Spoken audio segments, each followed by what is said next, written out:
What is your name? Dustin Blunt Where are you employed? with the FBI. And what position do you hold with the FBI? I'm a special agent. Dustin, I want to take you back to December and January of 2014, 2015. Did the FBI have occasion to become involved with the murder of Jessica Chambers? Yes. Were you asked, or did you feel like it was a need to re-interrogate Quentin Tellis? Yes. Where did you go to talk with him? To his residence in Cortland, Mississippi. And when you got there, was Quentin cooperative with you? Yes. And did you begin to talk with him about some things that he had already told law enforcement a couple of weeks earlier? That's possible. I wasn't sure of the exact statements he gave law enforcement previously, but I'm sure we covered some of the same material. Okay. Did you ask him about his relationship or how he had met Jessica? Yes. And what did he tell you? He was introduced to Jessica by, I believe her name was Keisha Meyer, at a gas station in Cortland, Mississippi. And was he referring to the gas station that was across the street from his house? He was. Did he indicate to you whether or not he and Jessica began a friendship? Yes. And tell the jury what he advised you about that.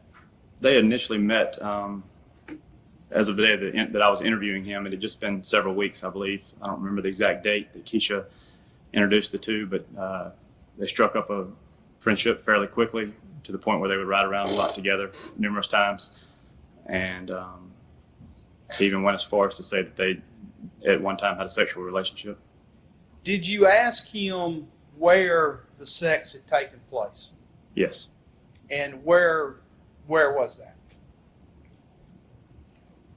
We were talking to Mr. Tellis in his backyard, where we chose to pull up some chairs and have the conversation. And he pointed behind him to his side yard, which would have been just south of his residence, kind of a driveway, if you will, that's just south of his residence, not far away from where he resided. I guess I need to ask this question. Do you see Quentin Tellis in the courtroom today? I do. Would you tell me what he's wearing, please? Green and white striped shirt. I made the record reflect he's identified the defendant. Record will so reflect. So if I understand your testimony, y'all were just having a casual conversation sitting in the back of his house, and he pointed to an area south of his house, to, I believe you said, a grassy area south of his house? That's right. Okay. Did he indicate whether they were inside or outside of a vehicle when the sex occurred? He stated they were in a vehicle. I believe it was her vehicle. Okay. And did he tell you where in the vehicle the sex took place? He did. He stated that they were in the passenger seat, and he went into detail to say that the passenger seat was reclined back, and he was sitting in the passenger seat, and Jessica Chambers was on top of him. And did he indicate whether this was the only time they ever had sex? He stated to me that he had only had sex with her one time, so I would come to believe that that was the time he was referring to. Or did he also tell you about a trip they made in her car, that they had gone north on Highway 51 that same night trying to go somewhere? Did he indicate to you they tried to go to a liquor store? Yes. Okay. And did you also ask him about other times that he was in Jessica's car? Did he refer to anything concerning a trip to an emergency room? He stated on another occasion he went with her to, I think she had a cold or she was feeling ill. I'd have to refer to my notes, but I think she had a cold and she went to the emergency room to get some medicine, and he went with her to the hospital. Did he indicate that other than the trip to the liquor store, or did you ask him, or did he tell you that if there were any other trips in Jessica's car other than the one to the liquor store and to the hospital? He stated riding around with her in the Cortland area to me on numerous occasions, but I think the two trips that he referred to town, if you will, were to the liquor store and to the hospital. Outside of that, I think the rest of their time together was just in the Cortland area. Now, you asked him more specifically about what he did on Friday, December the 5th, and also on Saturday, December the 6th. Do you remember talking to him about those two particular days? Yes. All right, let's go back to Friday the 5th. What did he tell you about that particular day? Friday, December the 5th, he believes he was hanging out in his front yard, I believe drinking alcohol with some friends.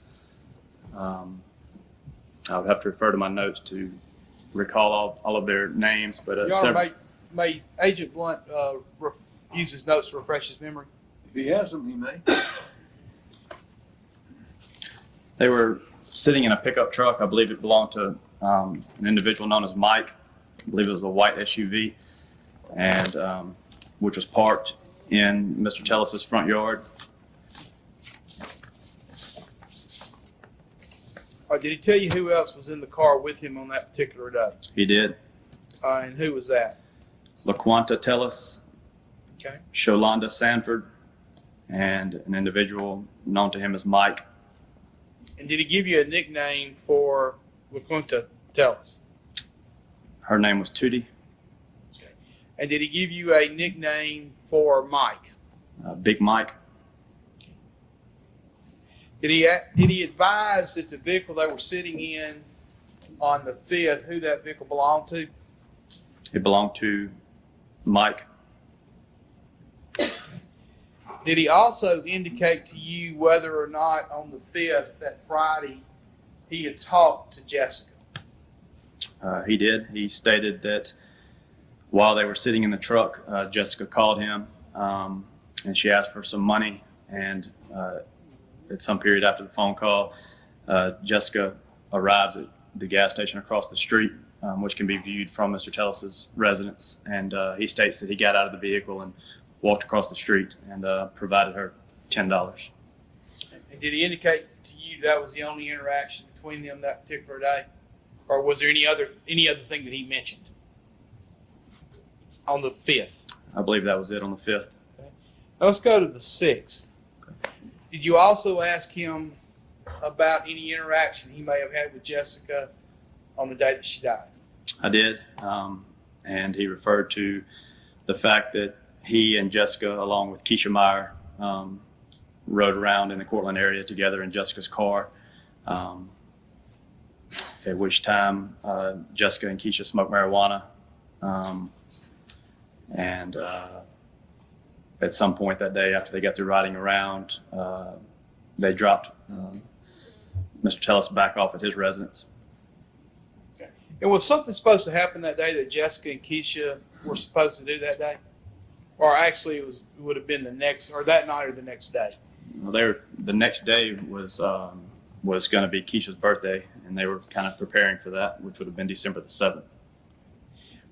They were discussing that, and they were discussing that in the car, that the following day was going to be Keisha's birthday, and that they were all going to get together. And did he ask you, or did you ask him, or did he tell you whether or not he had any contact with Jessica later on in the day? He mentions again that later that same day, on December the 6th, that she contacted him for some more money, and but that she never showed up for it. And he states that if she would have showed up, he would have provided her more money, but she never showed up.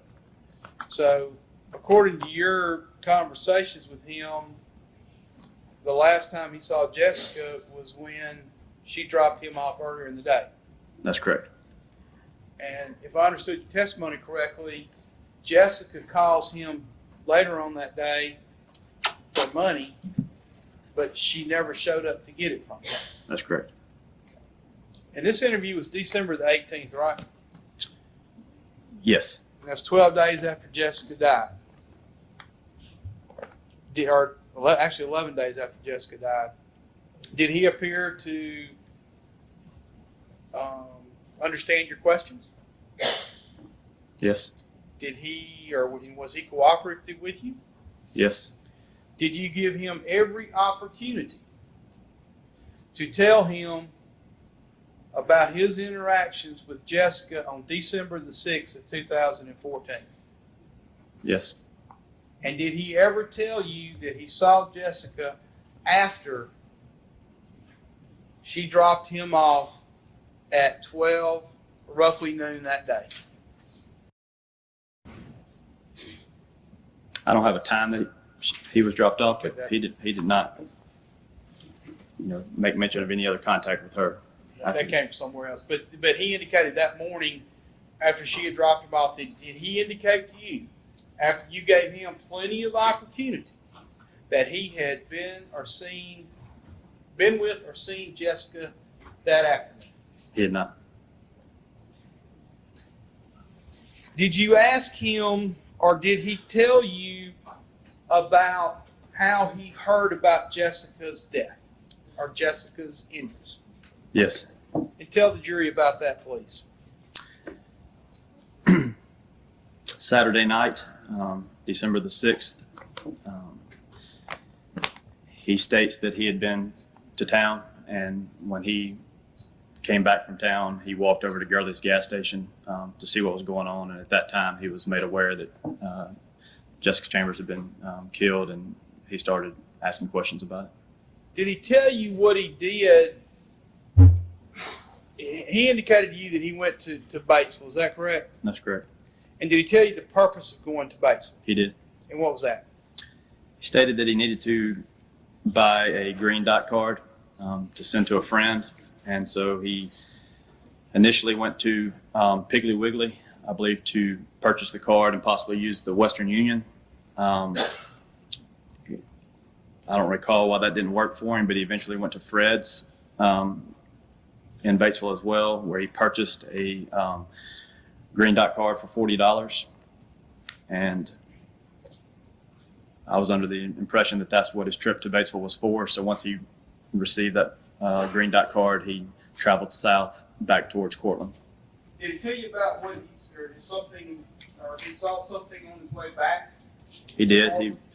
He states that he observed blue lights, and so he pulled over to let the first responders go by, at which time he continued south on 51 to his residence.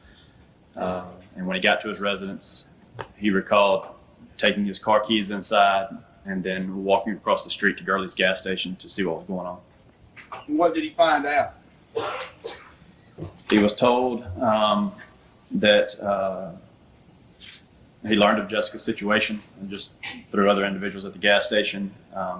He asked who did it, and he was told by people at the gas station that an individual named Roscoe did it.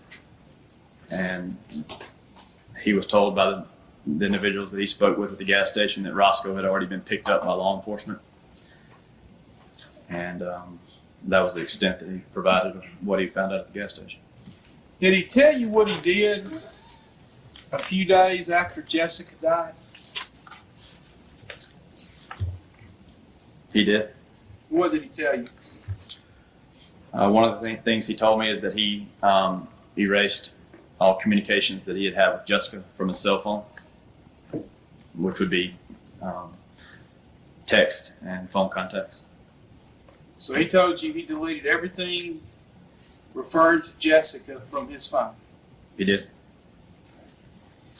Now, at some point, you also talked to him about his mode of transportation. Do you remember talking to him about that? Yes. And how did he indicate to you that he got around most of the time?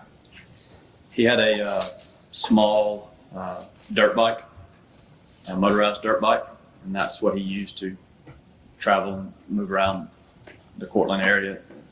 Or I guess he could have gone anywhere, but it seemed like that's what he used around his house and in the Cortland area. And did he indicate to you where that dirt bike was kept? Yeah, he did. He had the dirt bike out near his, well, at the time, it was at his residence, but it was out near a shed. The shed is in front of his residence, closer to the road. Did y'all actually go up to the shed? We did. Once you were inside, did you go inside the shed? We stepped in the shed. Once you were inside, did he point out the dirt bike to you? The dirt bike was kind of at the shed's doorway. To the best of my recollection, it was just, we were at the shed and there was the dirt bike. And more particularly, did he point out anything else to you in the shed? We asked him about a gasoline container. And what did he say? He said that is his 5-gallon gasoline container that he uses, for gas. That it was his gas container And where was that gas container contained? in the shed. After you finished the interview, based on what he told you about going to Batesville, to Piggly Wiggly, and then Fred's, did you actually go to each of those places to see if you could notice anything on video? We went to Fred's, where he said he ultimately bought the green dot car. Okay. And did you locate him on video there at Fred's? Yes. And did you actually take a photograph of him from the video system at Fred's? Yes. Tend to the witness, Your Honor. All right, Cross. You actually interviewed Quintelis, and that interview took place on December the 18th, correct? That's correct. Was that the only interview that you participated in? No.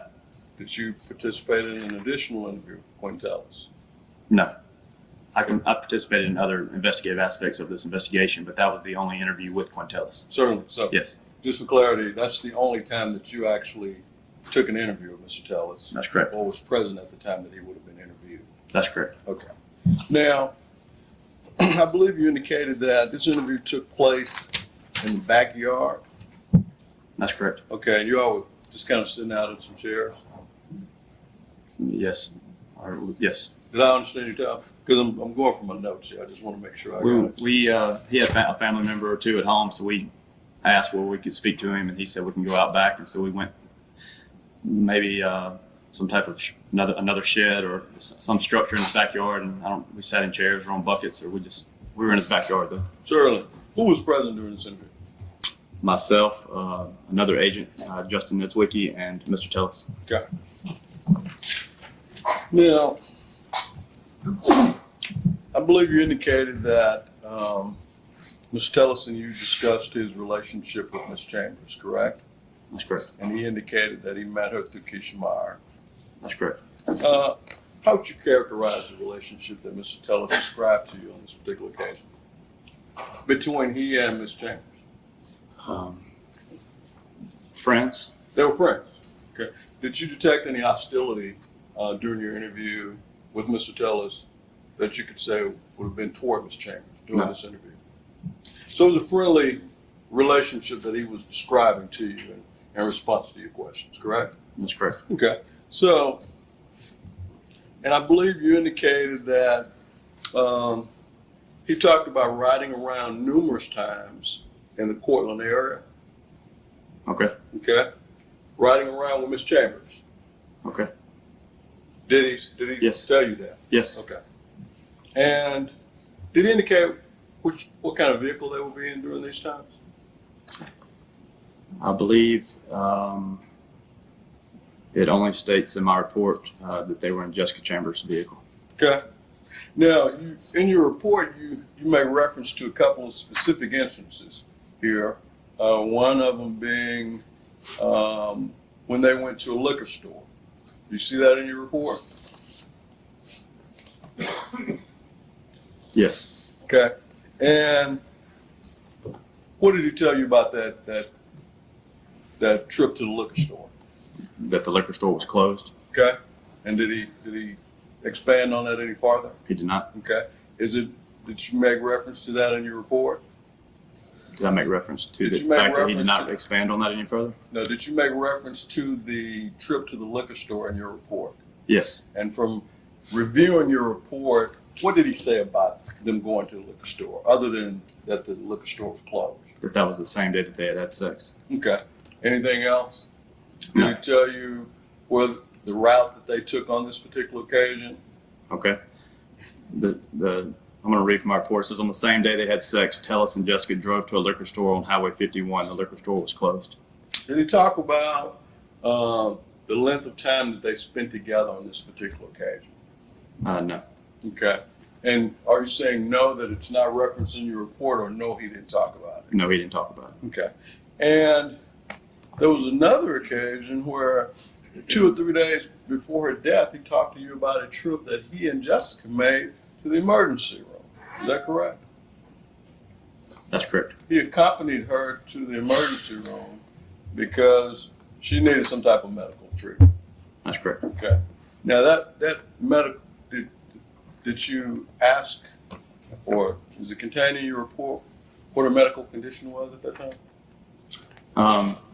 Jessica told Tellis told me that Jessica had a cold and wanted treatment. Okay. And were they in her car at this time as well? I don't believe I have in my report which car they were in, but he stated that he rode with Jessica. Okay. So, but there's no reference to what car they were in. That's correct. Correct. And now, if you need to, Agent Blunt, you talked about the numerous times that they will ride around, and you said in the Cortland area. Did I understand you correctly? That's correct. Where did you make reference to that in your report? Well, excuse me. On one occasion, on page 2, he says, recently, but unsure of the day, Tellis rode with Jessica out to the Sandbox area. That would be the Sandbox area. For those familiar with Cortland, is in the Cortland area. So Okay. that would be an occasion.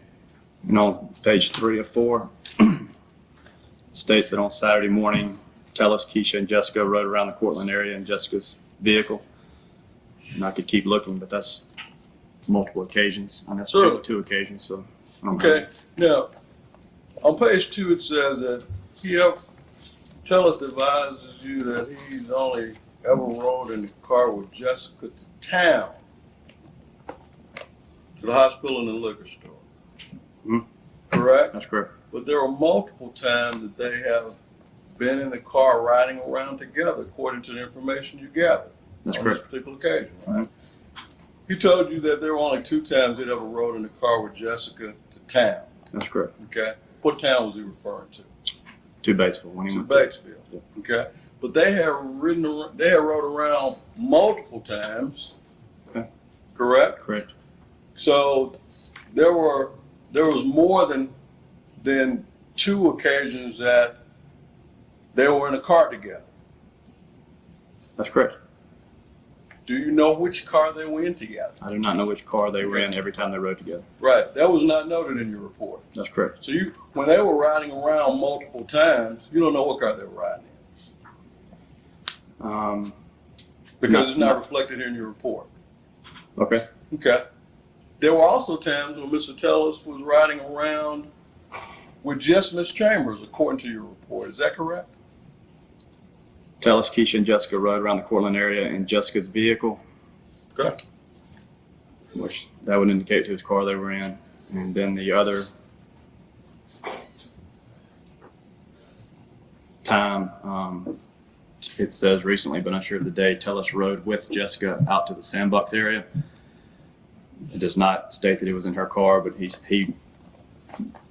stated to me that he rode with her, and I know she has a vehicle, and he does not. I know he used I believe, his family member's car to go to Batesville, but so I'll just be clear on that. But what was your other question? So we know that Mr. Tellis went in a vehicle with Jessica Chambers to the liquor store.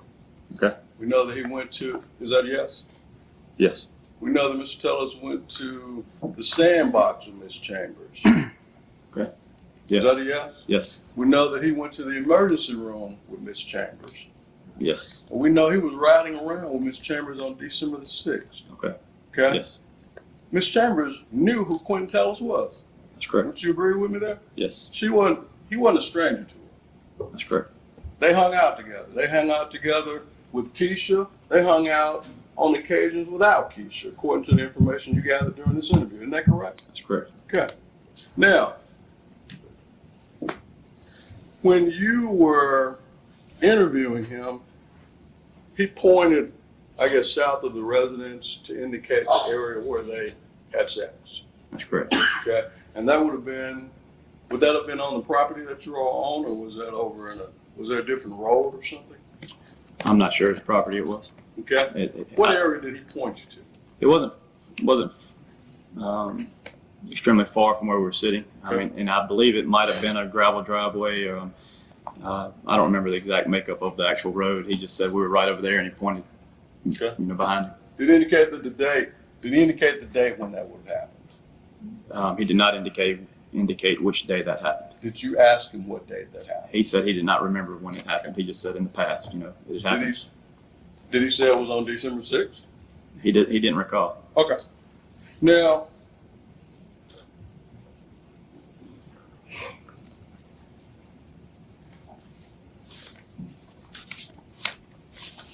on 12/5,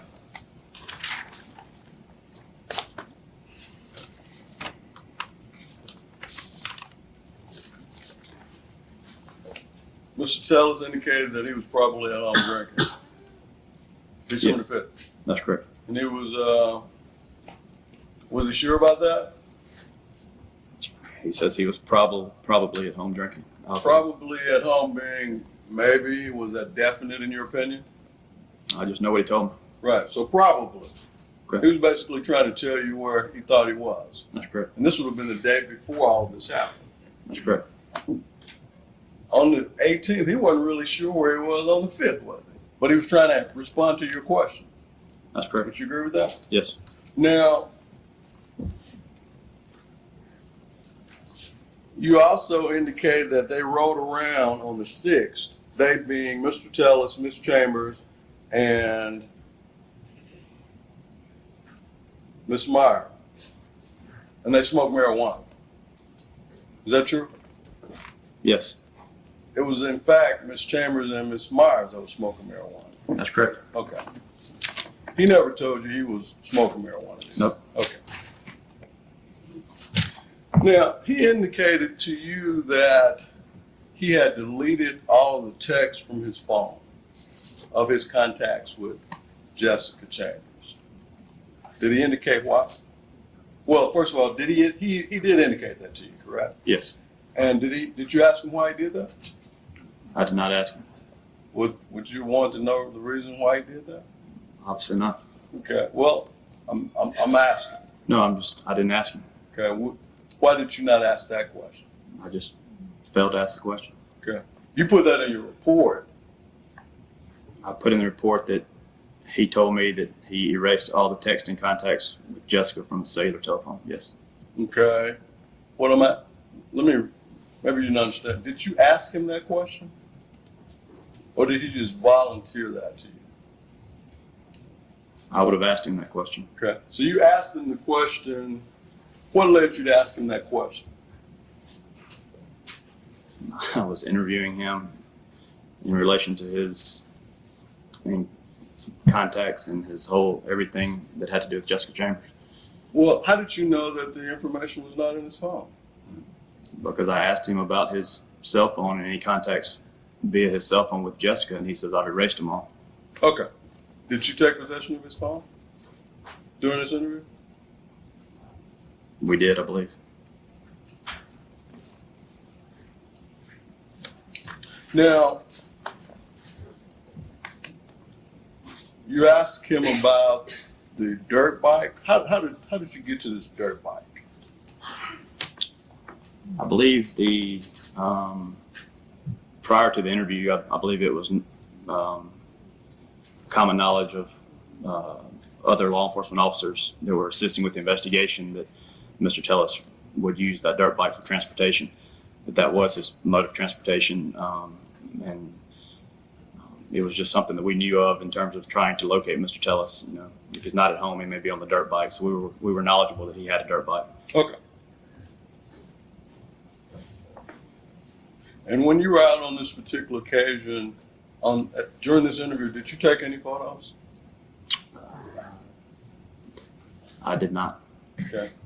So then Mr. Tellis indicated to you that he went to buy a green dot card, or he went to Fred's. That's correct. And that was on the 6th.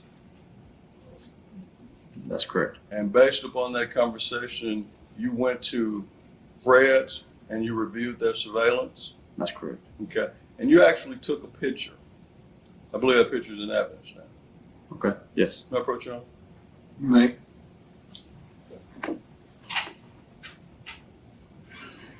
Did you take a look at that? Okay. Do you recall when you actually took that picture?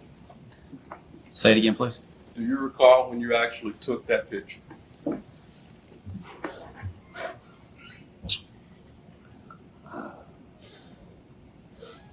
I mean, that was taken. Talking about a time we were at Fred's in Batesville when that was, taken, or where that picture's derived from. But I'm not following your question. Certainly. Let me ask you like this. Okay. Do you recall the date that picture was taken? The date. Yes, sir.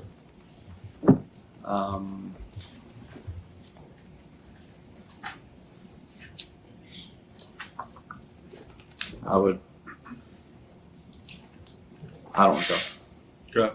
But you actually took that picture, correct? I believe I would, either myself or my partner would have. Yes. How was it taken?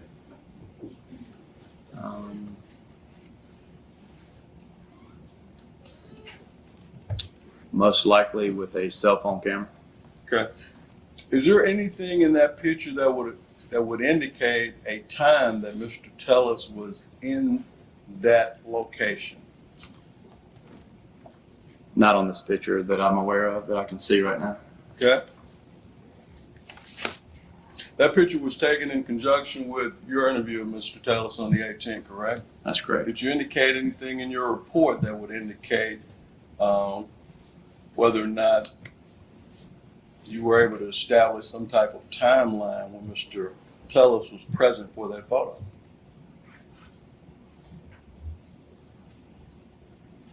You understand my question? Yes, I'm just trying to be accurate with you, obviously. So that Mr. Tellis told us, I want to say he even provided us with his, green dot number in the card, and or at least the number, and he advised us where he was at what time. Mr. Tellis led us to Fred's at the time that he said that he was there, within a window. So the fact that we were at Fred's looking at surveillance at a certain time to witness him buying a green dot card and what he was wearing is all information that was provided to us by Mr. Tellis. Certainly. Well, you went to Fred's and you took a look at their video surveillance system. Is that correct? That's correct. And do you recall whether or not their video surveillance footage made any reference to time? Yes, I mean, it definitely did. It's obviously not on this exhibit. However, we used the date and time. This was on the, it would have been after the 18th. So we used the date and time in order to go back to December the 6th to find Mr. Tellis at the time that he said he was there buying his card. Okay. So, but it's just not reflected in this photograph. Did you make note of it in your report?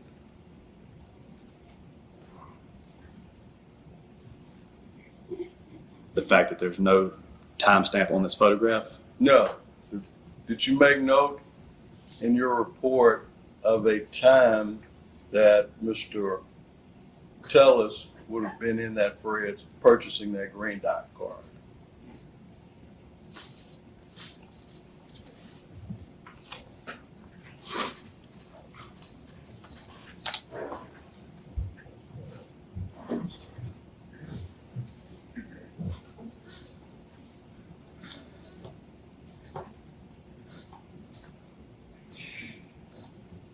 No, but he makes reference to a certain time frame. What time frame was that? He says that he walked over to Gurley's store on Saturday night, and then he states that prior to walking over to Gurley's store, he had been to Fred's in Batesville. So, and he states that he observed blue lights, so you could pretty much narrow a window that it was Saturday night. He states he had gone to Fred's and Piggly Wiggly, so and bought that card, so, and that he didn't go anywhere else, so if you could narrow the window of him seeing blue lights and him going to Fred's from the Cortland area, and him walking over to Gurley's. So you could. That's what I'm saying. So you can narrow the window of when it might have been on Saturday night for sure.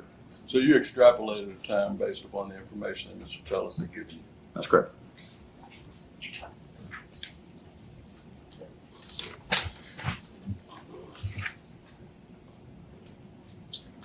That's of course indulgence.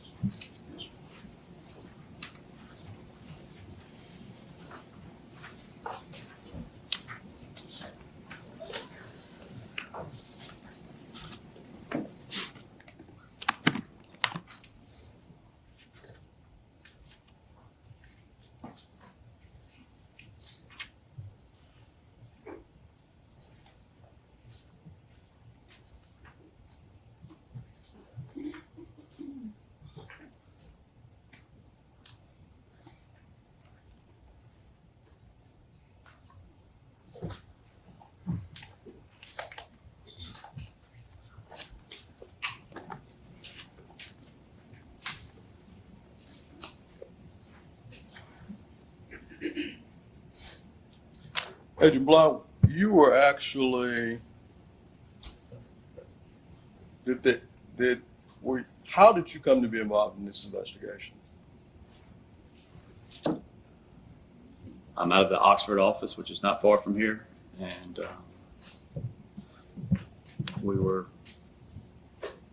the FBI was asked to come and assist by other law enforcement here in the area.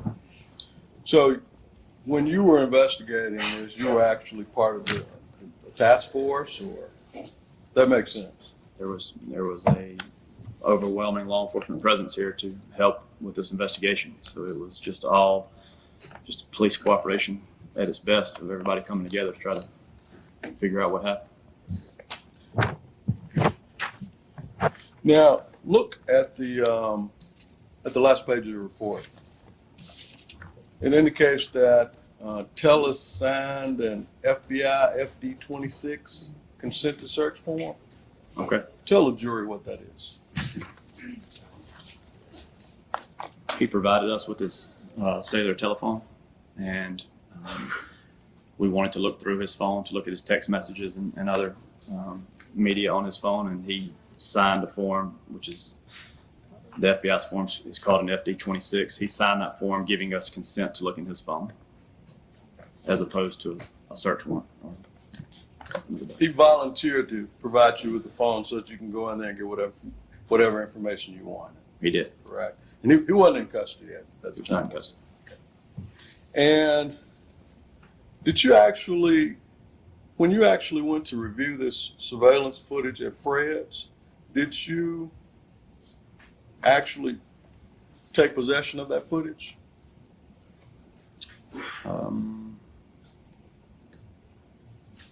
I thought we did, but I don't recall. If there's not a disc, then maybe we didn't, but I provided everything I had to the prosecution. So Certainly.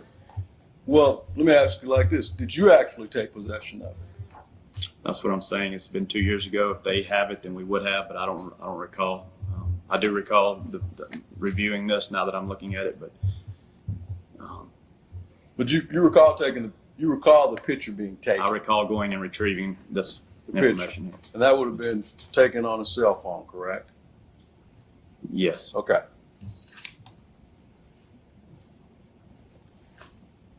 I asked you earlier about Mr. Tellis deleting the information from the cell phone. Did he indicate to you why he did that?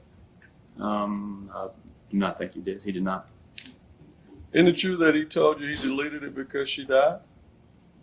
I don't recall. You don't recall that? Is it possible that he told you that? That he said he deleted it because she died? Yes. I guess anything's possible, but I don't recall that, or I would have most likely put it in my report.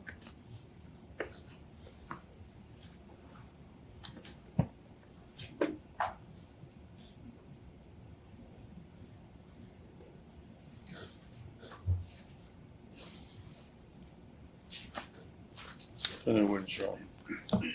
Right. Mr. Chair. Read the record.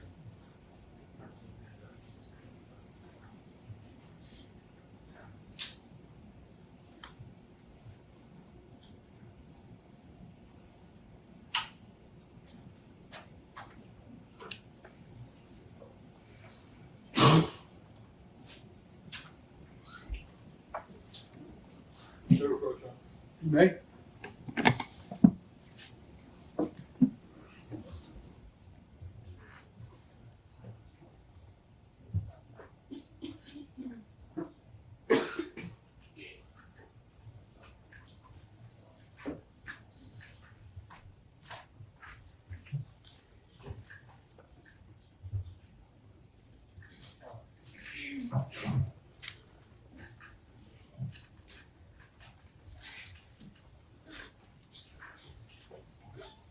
That's not what you said you provided to us, the cell phone photograph you took. And actually, when it was blown up, appears that something was cut off the bottom down there. Would you look at that photo and tell me if you can identify it? I can. Is that the exact same picture this is, just in the smaller version? Appears to be, yes. Okay. And what's the main difference between this photograph that has something cut off of it and that one you got in hand? The one I have in my hand has a date and timestamp in the bottom right corner. And what's the date? December the 6th, 2014. And what time was he seen in the press? The timestamp on this was 20:26:45, which would have been 8:26 p.m. Your Honor, I would offer this as an exhibit to this witness's testimony. All right. Any objection, counsel? So, Your Honor. All right. Being no objection, will be marked.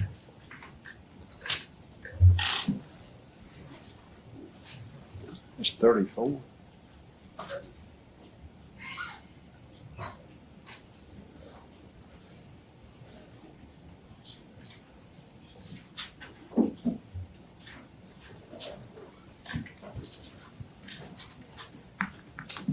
Your Honor, I have no more further questions. Mr. Pearson, you'll be allowed recross on that issue only. So Thank you, Your Honor. May I approach the witness, Your Honor? you may.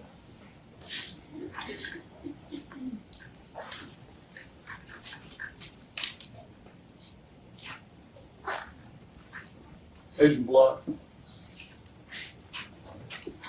looking at a smaller version of what what was previously admitted. That picture actually has a time and a date stamp. And that time and date stamp is December 6, 2014, correct? That's correct. And the time is 20:26:45. 26:45. What is 26:45? 20:26:45. 20:26:45. So that would be 8:26 and 45 seconds. Yes. Where did that time and date stamp come from? It would have been on the surveillance screen. Okay. That would have been the surveillance screen at the fridge where that photo, where you took, that would have been the date and time stamp on the actual surveillance footage that you took a picture of. That's correct. It would have been on the monitor. On the monitor. Yes. Did you make any efforts to confirm that time? No. Okay. So we don't know whether that time was accurate or not, as we sit here today, do we? We did not. Thank you. Nothing further. All right. What instructions you give this witness? Can I ask him one question based on what he just said? Just one No, question. no, sir. No, sir. I've gone further than I usually go. He may be finally excused. All right, you can stand down, sir. Thank you. Call your next witness. Catherine Rogers. This will be the last one of the day, Your Honor. All right, thank you.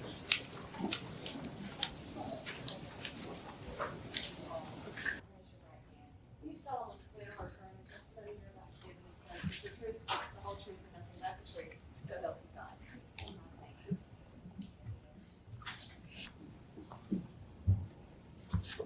What is All your right. name? Catherine Rogers Catherine, where are you employed? at Scales Biological Laboratory in Brandon, Mississippi. And what do you do with Scales Biological? I'm a forensic DNA analyst there. Your Honor, I've talked with Ms. Palmer, and they're willing to stipulate to Ms. Rogers' qualifications. So at this time, I would tend to her as an expert in forensic DNA. Is that correct, counsel? That's your stipulation. Yes. All right, she'll be declared as an expert then, as a forensic DA specialist. Is that correct? Forensic DNA. DNA, I'm Yes, sorry. sir. All right. Ms. Rogers, briefly tell the jury what is DNA. Well, DNA stands for deoxyribonucleic acid, but that doesn't mean much to most of us, but it's a long molecule. It's often coded as the blueprint of life because it codes for every physical attribute that we have. But there's also a large portion of the DNA that's known as the non-coding region that we target as forensic DNA analysts.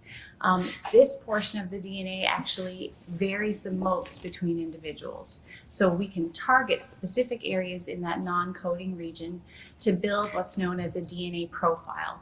The DNA profile of each individual is considered to be unique, of course, with the exception of identical twins.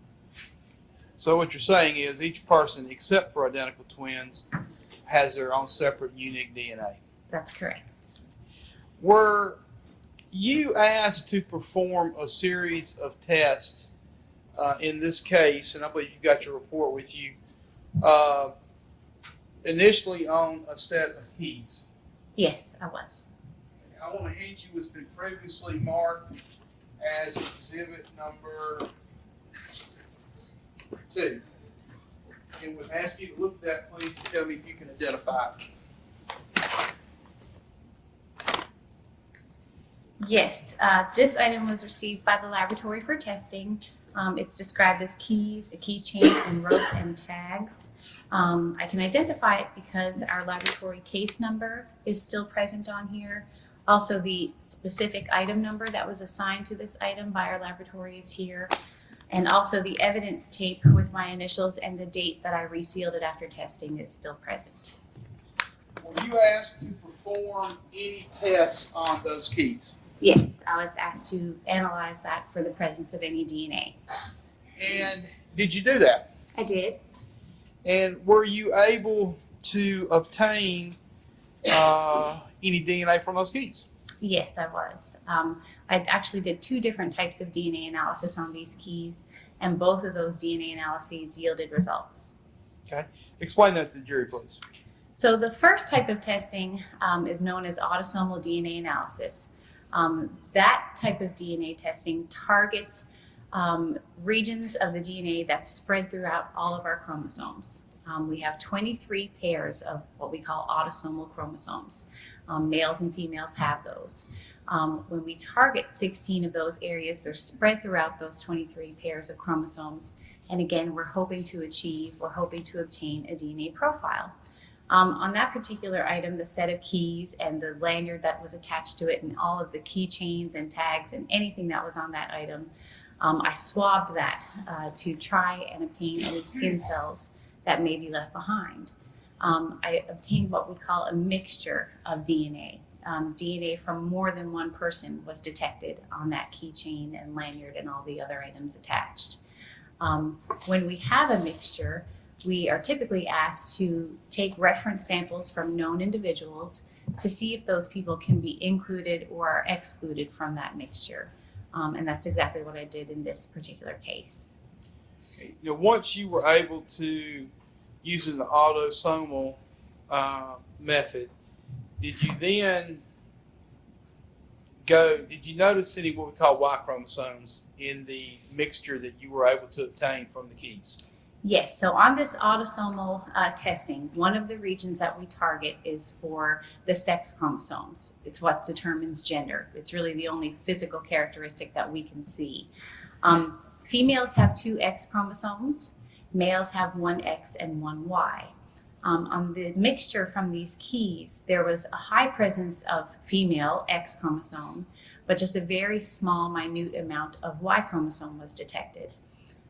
That is an ideal situation for doing a secondary type of DNA testing that we can perform called Y chromosome analysis. In the Y chromosome analysis, we target regions that are only on that Y chromosome. So it's essentially ignoring any female DNA that might be present and just zeroing in on that Y chromosome to specifically target male DNA. And did you do that in this particular case? Yes, so that was done in this case as well, and a mixture of male DNA was detected through the Y chromosome analyses. Okay. And how many of the Y chromosome, or how many were males were included in the mixture, Y chromosome mixture? So the Y chromosome mixture that was performed on the keys contained at least 4 individuals, which of course all have to be male because it's that Y chromosome testing. All right, I want to ask you, were given submissions on multiple individuals in this particular case, were you not? Yes, Were you given a sample of Jessica Chambers? yes, we were. And were you able to include or exclude her as having a DNA presence on the keys? So on the autosomal testing, which again yielded a mixture, the autosomal testing again is all of the chromosomes, not specific for males. Jessica Chambers could not be excluded, or in other words, is included in that particular mixture. Okay. You were also sent on you were actually sent a buccal swab on Derek Holmes. Yes, that's correct. And what was the results of that? Derek Holmes was excluded from that mixture, the autosomal mixture that was obtained from the keys. All right. Jerry King. Excluded from the autosomal mixture. Keisha Meyer. Excluded. Rachel Denise Tudor Mister. I'm sorry, what was that name? Rachel Mister.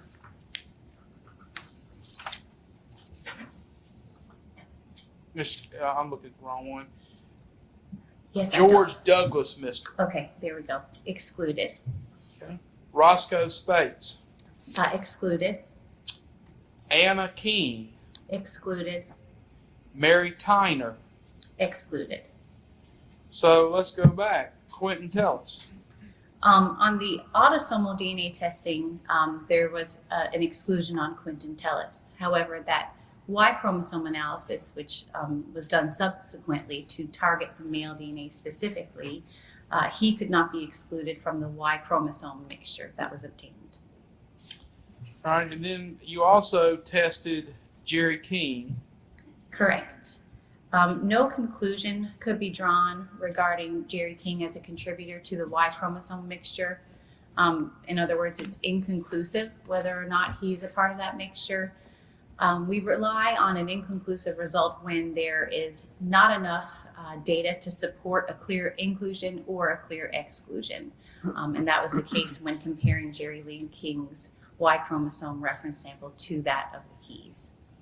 So Derek Holmes He on was the Y chromosome. excluded from the Y chromosome mixture.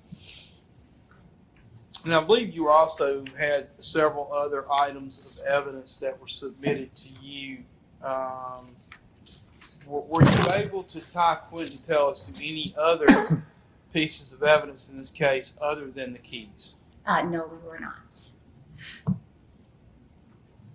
Did you generate a report as a result of your testing that you did? Yes, I did. I do want to ask you one question. You indicate on your report Quentin Tellis cannot be excluded as a potential contributor to this mixed Y STR DNA. In addition, all patrilineal related male relatives and an unknown number of unrelated males cannot be excluded as contributor to this mixed Y STR. What do you mean by that? So with Y chromosome testing, what's different about Y chromosome analysis is that the Y chromosome is inherited as a unit from father to son, father to son. It doesn't change, with the exception of mutations, which are about 1 in 10,000. The autosomal testing that I spoke of previously, that's unique to the individual, again, with the exception of identical twins. Y chromosome analysis is different because it is inherited as a unit. So whenever we include somebody, in this particular case, Quentin Tellis could not be excluded.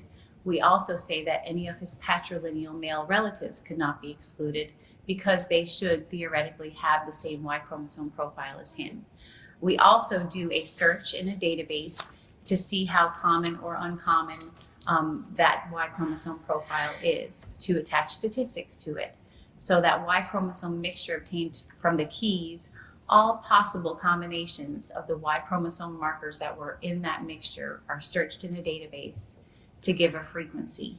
And in this particular case, it's a frequency of 1 in 359 males could not be excluded from that mixture as well.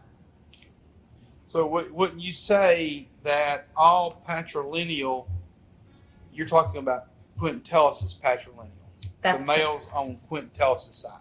his paternal male relatives, that's right.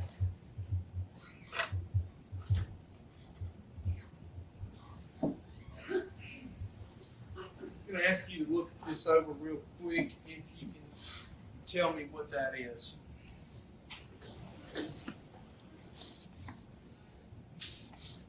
Yes, this is the report that I issued for this case. And forgive me, it's late and I forgot a moment ago. You were actually provided with a sample from Quentin Tellus, a buccal swab. Is that what you used to obtain his DNA profile? Yes, this is the buccal swabs or mouth swabs collected from Quentin Tellus that I used to establish his reference profile in this case. And that's exhibited. 31. And then you just looked at your report. You identified your report. Yes, that's my I report. would offer this as an exhibit. This witness testimony. Any objection? None, Your Honor. All right, being no objection, will be marked and admitted. So in conclusion, the keys that you tested, you were able to obtain a DNA profile. Yes, And you were able to obtain, or were you able to obtain a Y chromosome mixture on those keys? yes, And in that Y chromosome mixture is Quentin Tellus's DNA in there. his reference DNA sample cannot be excluded as a contributor to that mixture. Can do what, John? Cross.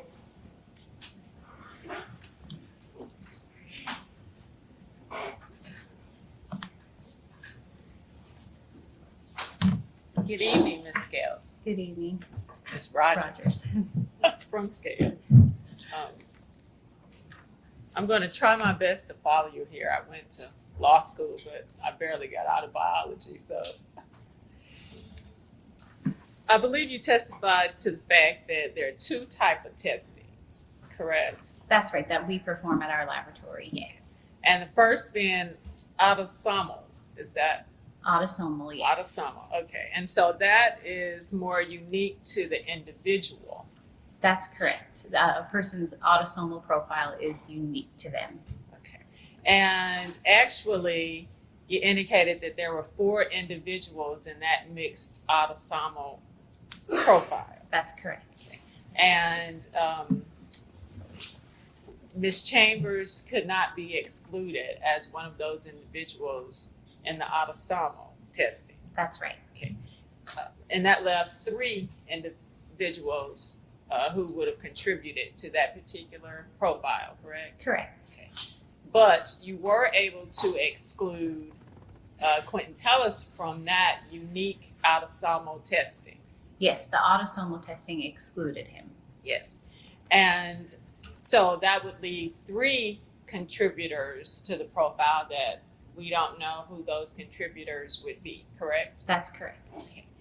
Then we got the second one, which is the mixed YSTR DNA profile, correct? Yes. And you do that when it's to sort of isolate to get males only, correct? That's right. Okay. So in that one, it also had 4 male contributors. Correct. And so out of that 4, you could not exclude Quentin Tellus from that 4, correct? That's correct. But you are not able to determine when his DNA became a part of, I think it's the keys, the chain, the rope, or the tags. You're not able to determine when the DNA got on there, correct? That's correct. We can't tell how long the DNA has been on an item, only that we detect it. Okay. So on that testing, we had, I think you said Jerry King you couldn't make a decision either way. That's correct. It was inconclusive whether or not he was a part of that mixture. Okay. But at this point, we have 4. We have Quentin Tellis as 1, possibly Jerry King, but we don't know. Correct. Okay. And then that leaves 2 additional male contributors that we don't know who they are. That's correct.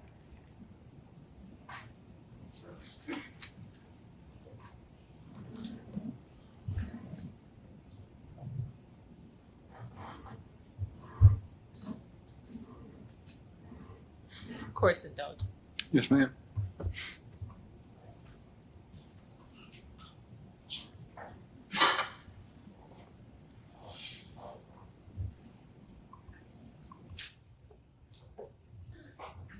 tend to the witness, Your Honor. All right, redirect. Thank you, Ms. Rogers. One final question, Ms. Rogers.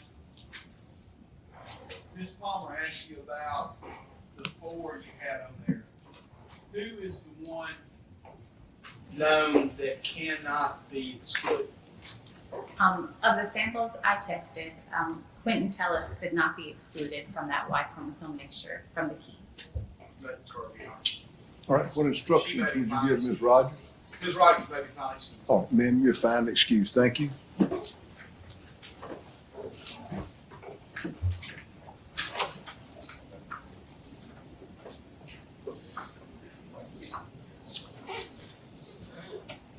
All right, ladies and gentlemen, I'm going to go on and excuse you for the evening, and the bailiffs will escort you to your room, then to the vans, and then to your hotel. Somewhere along the line, we're going to feed you. So I will see you in the morning, and we will resume court at 9 a.m. in the morning. Thank you. Court will remain in order till the jury is excused.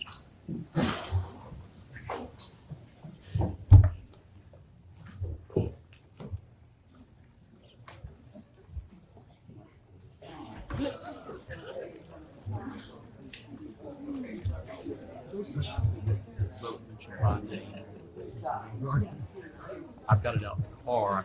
I knew some of them. They just